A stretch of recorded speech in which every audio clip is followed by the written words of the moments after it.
Well, hello everybody. This is Dave Cutler again, getting back with you into part 2 of our 7-part series on financial freedom. And today what I'm going to talk to you guys about is life insurance. And the question that a lot of people ask is, do I need it, or do you need life insurance? The way to figure this out is if somebody depends on your income. Basically, if you were to pass away and your family would be financially devastated by that loss of income, then you need life insurance. Examples: married, kids, mortgage debt. You should definitely have something in place to protect your family if your paycheck were to be lost. If you're single and nobody depends on your income, then you probably don't need it. Exceptions would then be if you're young and great health and you plan to start a family later in the future, you could lock in really, really low rates now while you're young and in great shape. I personally have a 30-year term policy that I purchased 4 years ago. Of course, young and in great shape. I pay next to nothing for that coverage, and I know I'll be needing it eventually as I start a family in the future. So I wanted to get that taken care of while I was young, healthy, and could qualify for the best rates. So the crash course in life insurance basically goes as this. There's two kinds. You've got term insurance, and then there's everything else: whole life, universal life, variable life, flexible premium life, equity index life, get a life, you name it, they're all out there. These are insurance policies that combine savings and insurance together.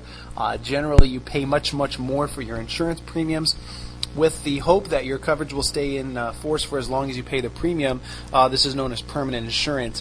Term insurance, which is the most basic type, plain vanilla insurance, basically provides a death benefit. If something were to happen to you, the company is going to pay out the face amount of the insurance policy.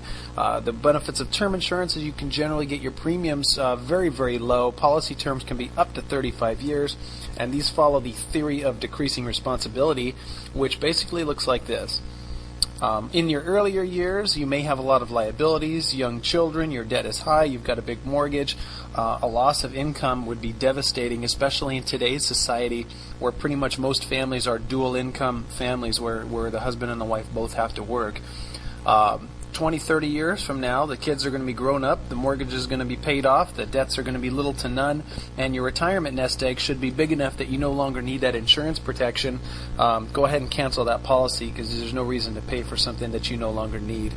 So how much do you need? Of course, the rule of thumb that most financial experts go by is 10 to 15 times your annual income.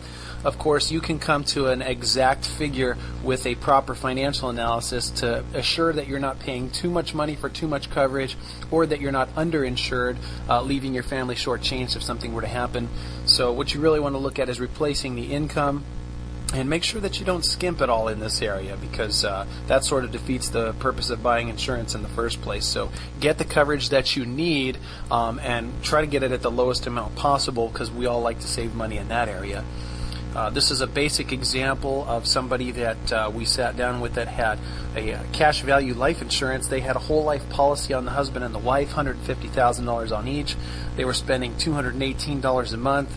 And generally in these type of policies, you're looking to get back at the end about 50% or so of the face value of the policies. So they had about $300,000 of total coverage, which means 50% of that, they'd get back about $150,000 at retirement age 65. Had they purchased a term life insurance policy and kept their investing separate, you can see they were able to purchase much more coverage for their premium dollar. 3 times the coverage for only $67, and they were able to take that $151, invest that separately into a 401k, a Roth IRA, or even a 529 college savings plan. Some of it could have gone in there, but of course at this stage we put it into a Roth IRA, and they could average a 10% rate of return, which is not all that difficult to find. You can see the big difference, a little over $500,000. So, of course, many financial experts will agree with what I've just told you. Don't take my word for it. Do your own research. Eric Tyson put out the Personal Finance for Dummies book, and this basically goes over, save you, hours of time and thousands of dollars just by term life insurance. The only exception would be if you're looking at using permanent insurance for some sort of estate tax planning purposes. You may want to look into it at that stage of the game. So how long do you need it for? Well, you definitely don't need it forever. Many financial experts recommend having it for as long as somebody's dependent on your income. Again, once you have enough savings in retirement, then you can get rid of that policy. Of course, when your youngest child is at least about 23 years old, they should be self-sufficient at that stage of the game. And you know what? Go ahead and drop that insurance policy once you are self-insured and no longer need to pay for it. Of course, don't take my word for it. Please consult with your financial professional to calculate exactly how much coverage you need and for how long.